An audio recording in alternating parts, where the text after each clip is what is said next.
Seguimos en Negocios Televisión, seguimos mirando a todas las últimas horas en un día de tensión geopolítica después del cierre del gobierno de Estados Unidos, después de que Trump declarase una guerra desde dentro, también hablase de submarinos nucleares cerca de Rusia o en un día marcado por las informaciones que hablan de un ataque inminente contra Irán. Vamos a analizar estas cuestiones de la mano de Marcelo Ramírez, analista geopolítico y de asuntos militares. ¿Qué tal, Marcelo? Muy buenas tardes.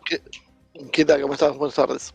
Encantados de tenerte por aquí en un día de nuevo de muchísima actualidad geopolítica, un día de nuevo marcado por lo que dice el presidente de Estados Unidos, un Donald Trump que habla de una invasión. Ayer, en este mensaje de guerra ante su ejército, venía a decir, bueno, pues que tienen una guerra desde dentro. ¿Qué te parece este mensaje y a qué se refiere también tanto Trump como Hegseth? Bueno, yo creo que el primer enemigo de Donald Trump es en realidad su situación interna, ¿no? Creo que él prioriza eso por respecto a cualquier enfrentamiento con Rusia o con China. Esto es más que evidente en sus acciones.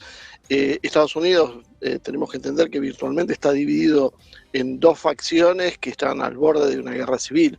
Se ha especulado mucho sobre si esto es una posibilidad real o no, pero lo que estamos viendo, el asesinato de Charlie Kirk y demás, todo demuestra que se está escalando. Esta reunión que él hizo en Cuántico de alguna manera también persigue depurar de alguna manera la situación interna del ejército estadounidense, que está realmente con condiciones deplorables. Esto se viene denunciando desde la primera presidencia de Trump.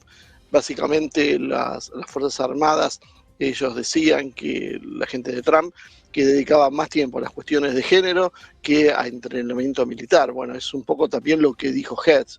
Entonces, estamos viendo una reconfiguración de los Estados Unidos que viene todo enmarcado dentro de lo mismo, un cambio interno, un cambio de política, un cambio de valores, un cambio cultural, dado que, bueno, la decadencia de Estados Unidos hoy es bastante manifiesta y está intentando Trump, yo creo que a mi juicio desesperadamente y con muchos errores, intentar revertir ese proceso de decadencia.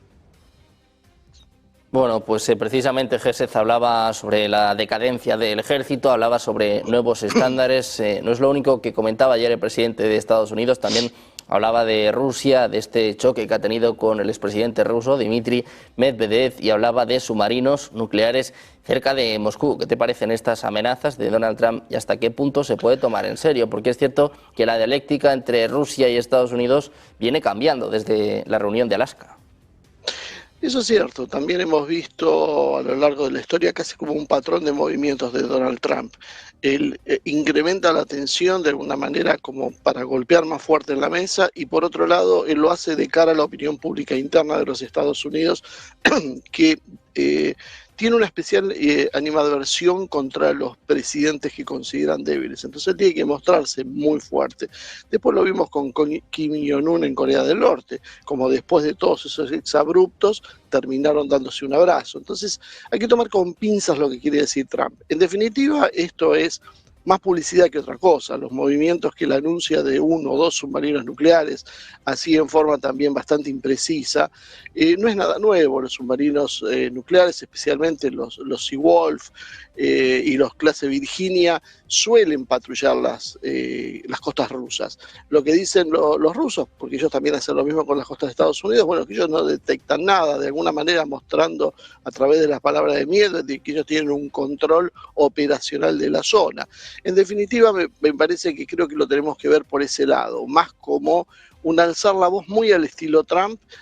Sí, igual esto se está dando en un marco de infinita tensión, podríamos decir, es mucho más peligrosa que la primera presidencia de Donald Trump y creo que eso precisamente es lo que hace que uno esté un poquito más alerta de lo que debería. Tal vez no es el momento para seguir incrementando esto, pero bueno, es el estilo de Trump y creo que hay que tomarlo de esa manera, no tenemos otra opción.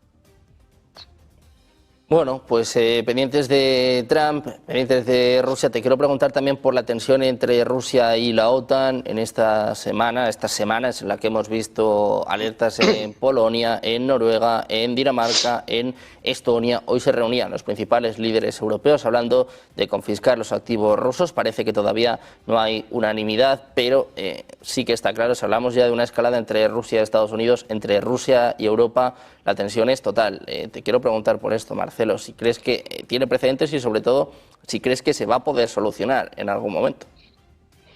Yo lamentablemente no le voy encontrando demasiada solución. Evidentemente la posición europea cada vez se radicaliza más, el papel de Merz, las palabras de Starmer, el propio Macron, bueno, sin contar lo que son los países bálticos, lo que es Polonia.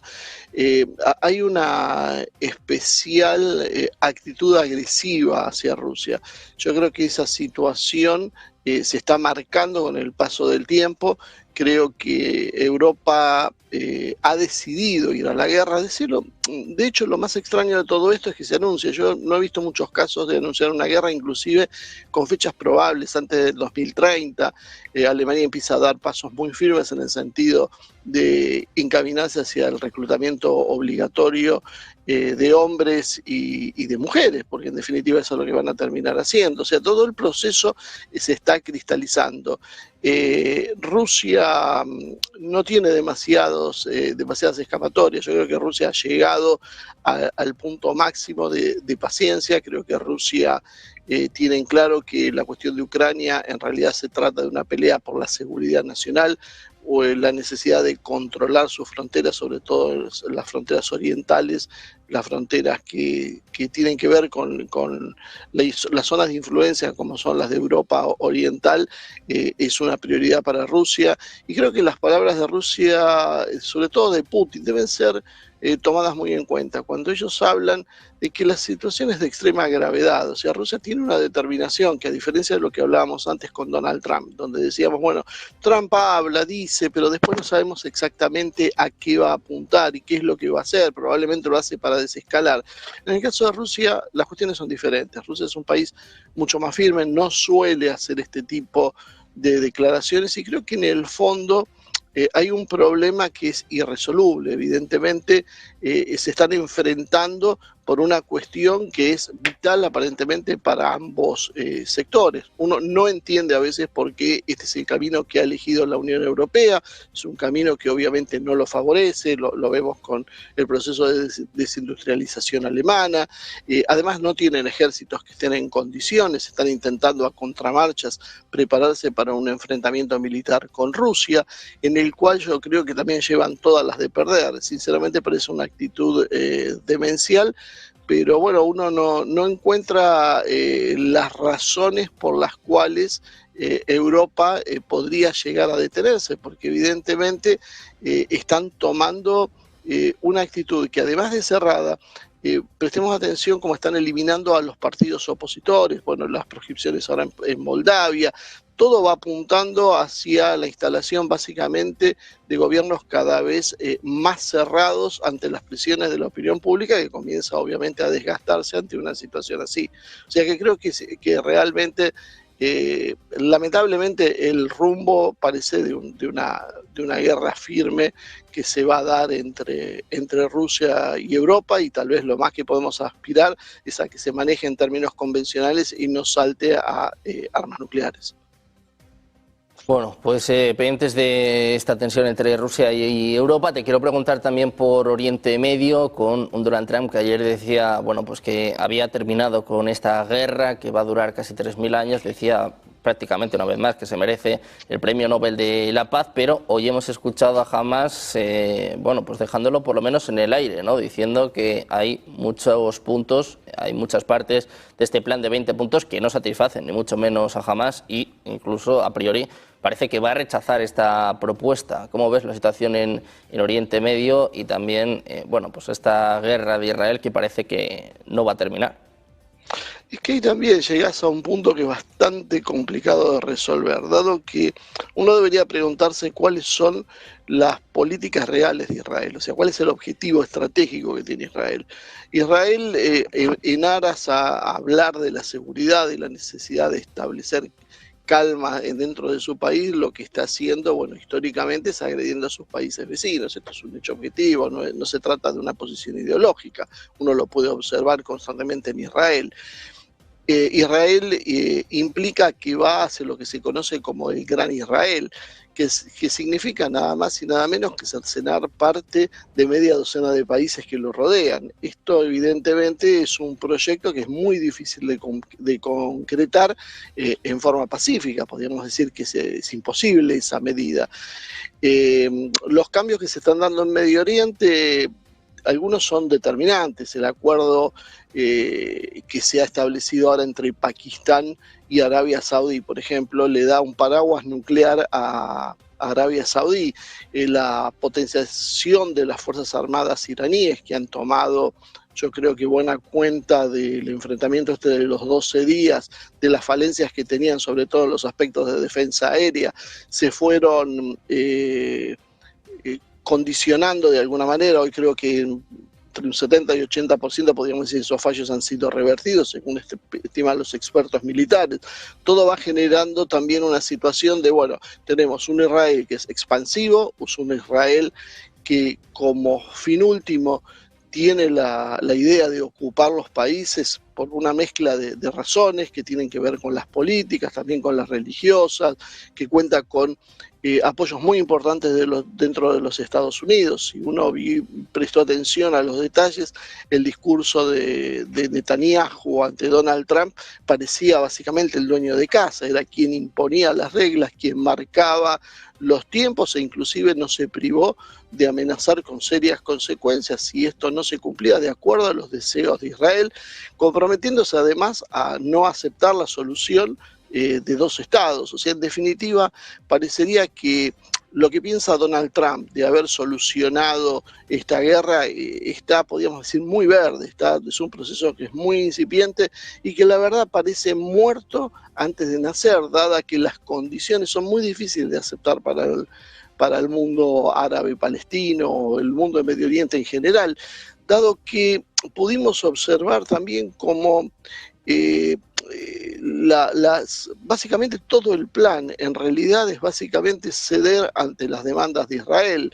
Ni siquiera se permite un gobierno donde haya integrantes de Hamas, que son la fuerza mayoritaria en Gaza, ni tampoco de la autoridad palestina. O sea, básicamente es un gobierno de tecnócratas al servicio de lo que es el poder israelí estadounidense en la región, y esto parece inaceptable, parece muy difícil que pueda ser concretado, sobre todo ahora que Israel está en una posición de mucho más debilidad de lo que tenía hace un tiempo atrás. Si observamos, por ejemplo, las capacidades que tenía Israel, nadie imaginaba que podía sufrir un bombardeo como el que sufrió por parte de Irán y que Israel no pueda destruir a su enemigo en ese enfrentamiento o posteriormente. Y sin embargo, hoy vemos como Irán no solo ha sobrevivido a ese enfrentamiento, sino que se sigue rearmando, como comentábamos antes. Entonces, todas estas características va mostrando un Israel cada vez más acorralado, cada vez más débil, pero que no ceja en sus amenazas y sus ambiciones territoriales. Todo esto hace que es prácticamente imposible hablar de un plan de paz. Creo que sí, Estados Unidos debería replantearse algunas cuestiones. Trump habla de 7 guerras, un poco parece como que viven en una especie de burbuja paralela. La realidad es muy distinta la que vemos en el resto del mundo de la que ven los estadounidenses. Los estadounidenses tienen una visión un poco deformada, yo creo, de lo que sucede en el mundo, y esto los lleva un poco a sobreestimar sus capacidades con consecuencias que a veces no son las mejores.